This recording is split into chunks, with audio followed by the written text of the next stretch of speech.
అందరికీ హాయ్ అండి. Welcome back to our channel. నేను మీ కరుణకని. ఈరోజు మన రెసిపీ వచ్చేసి కొబ్బరన్నం అండి.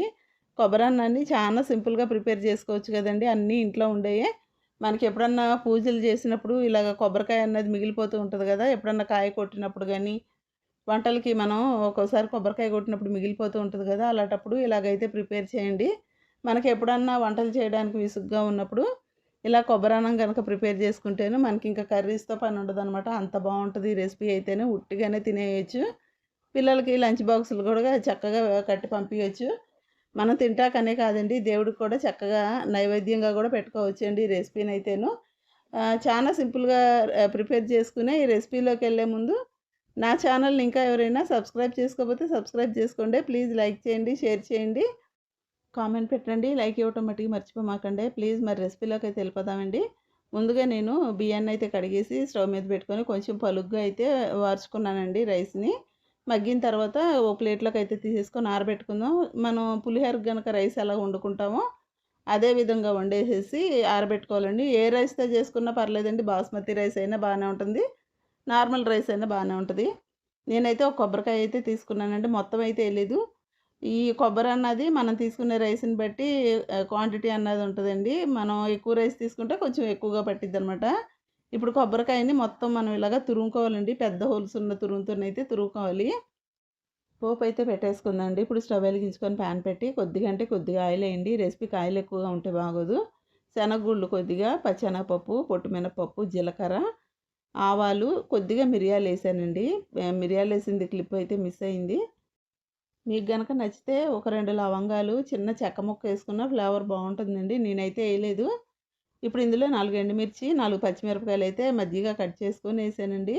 పచ్చిమిర్చిను, ఎండుమిర్చి ఎక్కువగా ఉంటేను ఫ్లేవర్ అన్నది చాలా బావుంటుందండి. ఫ్లేవరే కాదండి, ఈ రెసిపీకి కొంచెం ఘాటుగా ఉండాలంటేను పచ్చిమిర్చి, ఎండుమిర్చి ఎక్కువగా ఏసుకుంటేను టేస్ట్ అన్నది చాలా బావుంటుందనమాట. ఇప్పుడు వీటన్నిటిని కూడా ఎర్రగా వేయించుకోవాలండి. ఇవన్నీ వేగిపోయే టైంలో కొద్దిగా కరివేపాకు అన్నది యాడ్ చేశాను. ఇంగువ కూడా ఎయండి. ఇంగువ ఏస్తేనే చాలా బావుంటుంది ఈ రెసిపీకి. ఇంగువ ఫ్లేవర్ నచ్చనోళ్ళైతే స్కిప్ చేసేయండి. నేనైతే ఇంగువ ఏసానండి ఈ రెసిపీలో. ఆప్షనల్ అండి ఇంగువ అయితేను నచ్చితే ఎయండి, లేదంటే స్కిప్ చేసేయండి. ఇంగువ అన్నది పిల్లలకి అలవాటు చేయాలండి. డైజెషన్‌కి చాలా మంచిది ఇంగువ ఏస్తేను. చిన్నప్పటి నుండి అలవాటు చేస్తే వాళ్ళకి అదే అలవాటు అయిపోతది గదా! ఇప్పుడు ఇందులో కొద్దిగా కరివేపాకు, ఇంగువ అయితే ఏసేసి కలిపెట్టుకుందాము. ఈ పోపంతా ఏగిపోయింది గదండీ! ఎర్రగానే చూసారు గదా! ఈ టైంలో మనం తురిమి పక్కన పెట్టాం గదండీ పచ్చి కొబ్బరి. ఆ పచ్చి కొబ్బరి తురుమైతే ఏసేసి కలిపెట్టుకుందాము. ఈ పచ్చి కొబ్బరి గూడా పచ్చి వాసన అంతా పోయి వాటర్ అంతా ఎగిరిపోయితది గదండీ! ఎర్రగా వేగుతున్న టైంలో కొద్దిగా ఒక గుప్పుడు జీడిపప్పు అయితే ఏసానండి. జీడిపప్పు చక్కగా చాలా బావుంటుందండి. జీడిపప్పును, శనగగుళ్ళు ఏసుకుంటే ఈ రెసిపీకి. ఇప్పుడు ఈ కొబ్బరి గూడా ఎర్రగా వేగిపోవాలండి. ఇదంతా ఏగిపోయే టైంలో మనం ఇందాక రైస్ అన్నది ఉడికించి ఆరబెట్టాం గదండీ! ఆ రైస్ అన్నది ఏసేద్దామండి. మనకి నార్మల్ రైస్ అనే కాదండి, బాస్మతి రైస్‌తో వండినా గానీ చాలా బావుంటుంది. ఏ రైస్‌తో వండినా గానీ మనం పలుగ్గా అన్నది ఉండాలండి. రైస్ అన్నది మెయిన్‌గాను. చూసారు గదా! చక్కగా చల్లారిపోతేను మనం తిప్పినా గానీ రైస్ అన్నది ఎక్కడ ఇరిగిపోకుండా ఉంటదనమాట, మనం పలుగ్గా వండటాన. ఇప్పుడు మొత్తం అయితే కలిగిపెట్టేసుకోవాలండి ఒకసారి. ఈ పోపు అంతాను రైస్‌కి పట్టే విధంగా అయితే కలిగిపెట్టుకోవాలి. చూసారు గదా! ఈ విధంగా అయితే మొత్తం ఈ వైట్ రైస్ అన్నది ఎక్కడా లేకుండా పోపు అన్నది మొత్తం పట్టాలనమాట. ఆఖరిగా కొద్దిగా సాల్ట్ అన్నది యాడ్ చేయండి. ఈ టైంలో సాల్ట్ ఏస్తేనండి మనకి ఎక్కువగా సాల్ట్ అన్నది పట్టదండి. సాల్ట్ తక్కువగా తినొచ్చు.